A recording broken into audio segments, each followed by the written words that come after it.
Je suis très enthousiasmée lorsque je vois la foi de certaines jeunes personnes aujourd'hui, disant Seigneur, j'irai partout, je ferai tout. Il n'y avait pas énormément ça à notre époque. Lorsque je grandissais, et ce qui s'est passé avec ceux qui avaient une telle flamme, un tel enthousiasme, j'ai vu combien l'Église les a plus ou moins éteints. Et je prie pour cette future génération, pour ces jeunes gens qui disent j'irai partout, je ferai tout, et ils sont exactement en train de le faire. Ils vont à l'étranger ou alors là où même ils se trouvent, dans leur ville, dans leur banlieue, ils se disent simplement je vais être radical et je vais suivre Jésus complètement. Je veux tout et je ne suis pas intéressée par les amusements, j'ai pas envie d'être amusée dans l'église. Je veux suivre Jésus et je veux l'expérimenter. Et je pense que mon défi à l'église et pour ceux qui, en mon âge, sont de ma génération, à ceux qui ont cru en Jésus depuis longtemps, c'est de leur dire, ne voudriez-vous pas montrer l'exemple aux plus jeunes? Car ce qui s'est passé dans ma génération lorsque nous étions plus jeunes, il y avait des personnes qui étaient radicales, mais une fois qu'elles étaient mariées, tout avait changé. Une fois que ces personnes avaient des enfants, tout avait changé. Et je prie Dieu, pourrais-je être l'exemple de quelqu'un qui est marié, qui a eu des enfants et qui continue de penser d'abord le royaume de Dieu. Comme il est écrit dans 1 Corinthiens 7, ceux qui sont mariés devraient vivre comme s'ils ne l'étaient pas, vivant avec ce sens que la mission pour Dieu est plus grande. Pouvons-nous vivre en continuant à prendre des risques et à renoncer à notre vie, pensant, c'est question de moi, de ma femme, de mes enfants, je veux montrer au monde. Regardez, lorsque nous suivons Jésus, oui, cela peut paraître un peu effrayant et un peu dangereux. Oui, ce n'était peut-être pas la chose la plus logique à faire. Mais Dieu nous a appelés dans cette direction et continuons ainsi.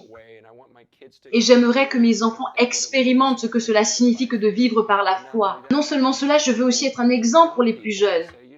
En leur disant, vous savez quoi, votre mission pour Dieu, avec Dieu ne s'arrête pas une fois que vous êtes mariés. De sorte à penser, oh, vous êtes dans une phase de fréquentation, concentrez-vous l'un sur l'autre. Oh, c'est votre première année de mariage, concentrez-vous seulement l'un sur l'autre. Oh, vous venez d'avoir un enfant, prenez le temps pour cet enfant jusqu'à ce qu'il soit à l'école, et ensuite vous serez libre. Et ensuite, quand ils deviennent grands, oh, c'est des adolescents maintenant, prenez soin d'eux, vivez pour votre famille, soyez concentrés sur vous. Et vous leur enseignez cette mentalité qui, encore une fois, qui n'a rien à voir avec le fait de partir dans la moisson et être un ouvrier. Mais plutôt, oh, protégeons notre famille, soyons en sécurité entre nous, trouvons une petite communauté, réunissons-nous dans notre maison, soyons loin des mauvaises personnes. Il n'y a aucune excuse pour ce genre de choses. Et vous ne pouvez pas trouver ça dans ce livre, la Bible. Car il est question de vivre pour lui et vous êtes en train de passer à côté. Et non seulement vous passez à côté de la vraie vie, mais vos enfants aussi sont en train de passer à côté de ce qu'est la vie. Lorsque vous vivez ainsi, c'est pour ça que beaucoup d'enfants, lorsqu'ils ont 18 ans, ils se détournent simplement de Dieu.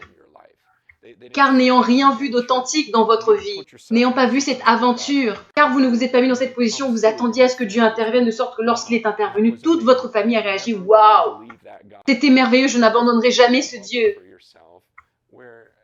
Mais vous vous êtes juste créé votre petit monde. Et comment voulez-vous que Dieu opère? Dans tout ça, je sais pas. Je ne veux pas être négative, je ne veux pas sembler négative, mais je suis simplement triste.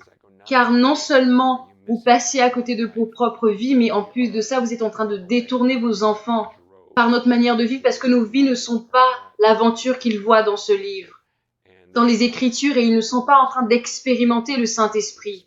Ils expérimentent plutôt une sorte de version chrétienne du rêve américain que nous entretenons en donnant des excuses quant au fait d'être en train d'idolâtrer nos familles au lieu de placer le Christ et la mission avant tout.